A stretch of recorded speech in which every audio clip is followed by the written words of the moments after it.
Ilang araw po bago sumapit ang eleksyon dito po sa ating bansa ay halos magkasunod na umupak at bumanat. Ito pong si Vice President Sara Duterte at Senador Amy Marcos laban po mismo kay Pangulong Ferdinand Bongbong Marcos Jr.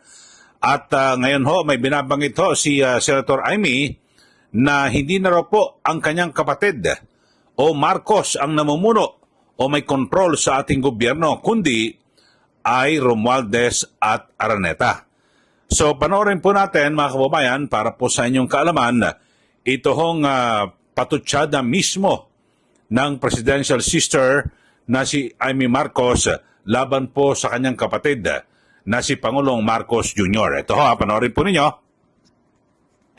Iginiit ni Senator Amy Marcos na hindi na isang Marcos ang may kontrol sa gobyerno kung hindi ang mga Romualdez at Araneta. Sa isang video na pinost ng senadora sa kanyang official page, sinabi niyang hindi papasok ang isang tunay na Marcos sa alyansa kasama ang mga politikong umano'y tumalikod sa kanilang pamilya noong 1986. Binanggit din niya na ang patuloy na pag-aangkat ng bigas at kawalan ng hustisya ay patunay na hindi na umano Marcos ang namumuno sa gobyerno. Ang gobyerno ngayon ay hindi Marcos. Ang gobyerno ngayon ay Romualdez at Araneta. Wala pang reaksyon ang Malacanang hinggil sa naging pahayag ng presidential sister. Okay, so yun po ang pahayag ni Senador Amy Marcos at binabanggit niya na hindi na raw po Marcos kundi Araneta at Romualdez. So, ibig sabihin po nito ay yung kanyang patutsada ay hindi na ang kanyang kapatid ang may kontrol ng gobyerno. Yan po ang kanyang aligasyon, mga kababayan. At so, halos magkasunod po, no? Yung upak na ito ni Senador Amy Marcos. So, ilang araw na lang po. Tatlong araw na lang po ay mag-eleksyon na. At talagang ratsyada ho yung mga, siyempre, sanay po ng oposisyon at normal lamang na sila po ay upak sa panig po ng administrasyon. At ito ho ay kasunod ho niyan ay una-una dyan ay nagbigay din ng maanghang na talumpati. Ito pong si VP Sara Duterte at kanyang inupakan, binira, ito pong si Pangulong Marcos Jr. Pakinggan po natin mga kababayan. Sa kasamaang palad, iniluklok natin ang isang leader na walang kakayahang maintindihan ang tunay na kalagayan ng mga Pilipino. At higit sa lahat, hindi kayang magdesisyon para sa kapakanan ng sambayanan. Pinagbabayaran natin ngayon ang pagpili ng maling leader. Pinamumunuan din tayo ngayon ng isang taong patuloy pa rin tumatanggi, sumailalim sa isang pampublikong hair follicle drug test.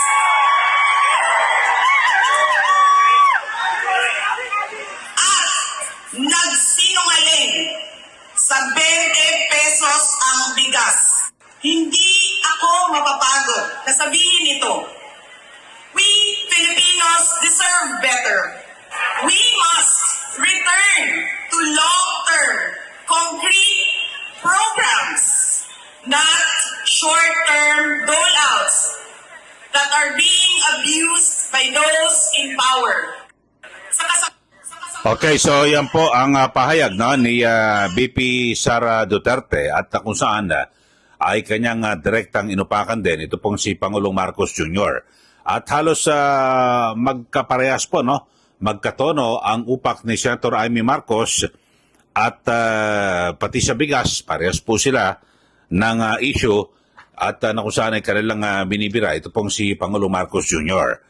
At siyempre sa panahon po ng kampanya sa eleksyon ay normal po ito, no? Na talagang magpapalitan po ng mga maanghang na salita, no? At magbabato ng mga maanghang na pahayag ang nasa panig po ng oposisyon. Pero alam niyo ho ba sa Malacanang ay talagang binabantayan pala, no? Ang bawat galaw ni VP Sara Duterte at binomonitor na ho, no? Yung lahat po ng speech o talumpati ni VP Sara Duterte. At sa katunayan ay natanong po sa Malacanang, umamin po ito pong si PCO, Undersecretary Claire Castro, na siya raw ho mismo pinapanood niya yung speech ni BP Sara at siguro para mapaghandaan din kung ano ang kanilang magiging sagot sa mga upak ng Vice Presidente. So yun po, at natanong ho yan sa press con o press briefing dyan po sa Malacanang. At ito, panoorin po natin mga kababayan, ha? Pumunta si VP Sara sa meeting di avance ng PDP Laban. At sinabi niya po, ngayon daw nawi-witness ng buong bansa ang isang systematic demolition job against its political opponents. Sabi niya po, hindi sila ang problema, hindi Duterte ang problema ng Pilipinas. Kasi sino raw pong makikinabang kung tuluyan ng burahin sa mundo ang pamilyang Duterte. Hindi ang mga Pilipino, lalong hindi ang biktima ng mga krimen o yung mga nagugutom. Anong reaction po ng palasyo dito? Opo, tayo po ay nakapanood ng kanyang mga tinuran at ang mga negatibo niya pong nabanggit doon sa ating pagsusuri ay mukhang ang dinidescribe niya po ay ang kanyang sarili at ang pamilya Duterte. Nabanggit niya po, kung di po tayo nagkakamali.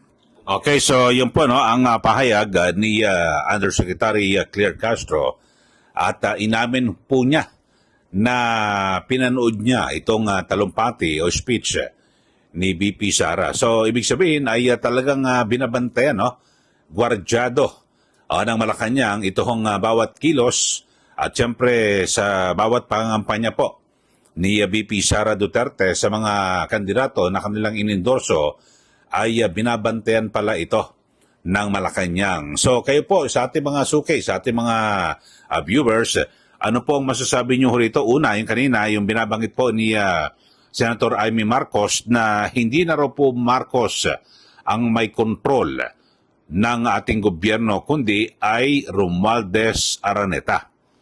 So kasi binabanggit ito ni Senator Amy, siya Marcos pa rin. Kasi ang binabanggit niya ay hindi dapat na makikialyansa ito pong si Pangulong Marcos sa mga taong nagdiin sa kanila at siguro nagpalayas din sa noong 1986 sa EDSA Revolution, kababayan. So yun po, pero ngayon talagang magkakasama na sila. Alam niyo naman di ba, dito po sa larangan po ng politika, yung kasabihan na, di ba, walang permanenteng kaibigan o kaaway, lalo na po sa politika. Ano pong permanente? Yung interes. So, ganun talagang kung makikita nyo sa mga nakaraan, magkakalaban ang mga politiko, tapos bigla nagpalit ng administrasyon, bigla nagiging magkakampi, iba ba, bago ang ihip ng hangin. So, ganyan po talaga mga kababayan. Kaya nga dito sa Pilipinas, umuuso-uso yung talagang yung prutas na balimbing. Daming pong balimbing. Dito po sa atin. At tuwing kung sino po ang naupo, may mga magagaling na politiko. At parang kung sino ang nakaupo, lahat po nakadikit. Ang bilis po magpalit ng kulay. So, ganyan Kaya talaga, kasi bagay, multi-party system kasi. At hindi katulad halimbawa sa Amerika, na halimbawa kung ito ang partido mo, hindi ka pwede agad na lumipat. Alam ko, at least mga 5 taon bago ka lumipat. Pero talagang walang lipatan. Mga kababayan, dito po sa atin, konting kibot, lipat At ngayon, asahan po natin, pagkatapos po nitong 2025 midterm elections, ay lahat po ay nakafocus na o nakatuon na ang kanilang pansin sa 2028 presidential elections. At mararamdaman nyo na, pag nakita nalaman, may mga lumalabas na mga datos at siyempre, na kung sino ang mga llamado at may posibilidad na manalo sa 2028 presidential elections, nandun na lahat yan, lilist agad yan. Sa ngayon, base po sa mga naunang survey na lumalabas, ay patuloy na tumataas ngayon, yung survey ni BP Sara Duterte. At siyempre, kapag ganito, meron po siyang puhunan kung siya po ay tatakbo na Pangulo, meron po siyang puhunan. At kasi, base rin po sa yung survey na WR numero, tumaas daw po ang sinasabing pro-Duterte Samantalang 40%. 40%, samantalang yung pro Marcos ay nasa 14 lang 14%. So magandang puhunan po yan at meron pong 31% na kumbaga sa undecided at hindi sila pro Duterte at hindi sila pro Marcos. So yun po. Pero dun po sa 31% yun, merong mga nagsasabi na dati silang pro Marcos, wala na silang nilipatan. So ganyan ho. At talagang patuloy daw tumaas itong pro Duterte simula noong agad na arestuhin at dalhin po sa ICC sa The Hague, Netherlands, ito pong si dating Pangulong Duterte. So abangan ho natin mga kababayan at siyempre ito'y panahon po ng upakan, birahan ng mga politiko at ito pong si VP Sara Duterte ay talagang aktibo na ikinakampanya yung mga kanilang kandidato na nasa hanay po ng oposisyon, maging sa national, yung mga senatorial candidates at maging sa mga lokal. Dahil sa lalo na yung mga miyembro ng Quadcom, yung mga kongresista na talaga namang umupak dito po sa mga Duterte, lalo na po kay dating Pangulong Duterte at kay VP Sara Duterte. So abangan po natin mga kababayan at ngayon, sa mga hindi pa ho nakakapag-subscribe, mag-subscribe na po kayo dito po sa ating YouTube channel. At i-like din po at huwag pong kalimutan na i-share.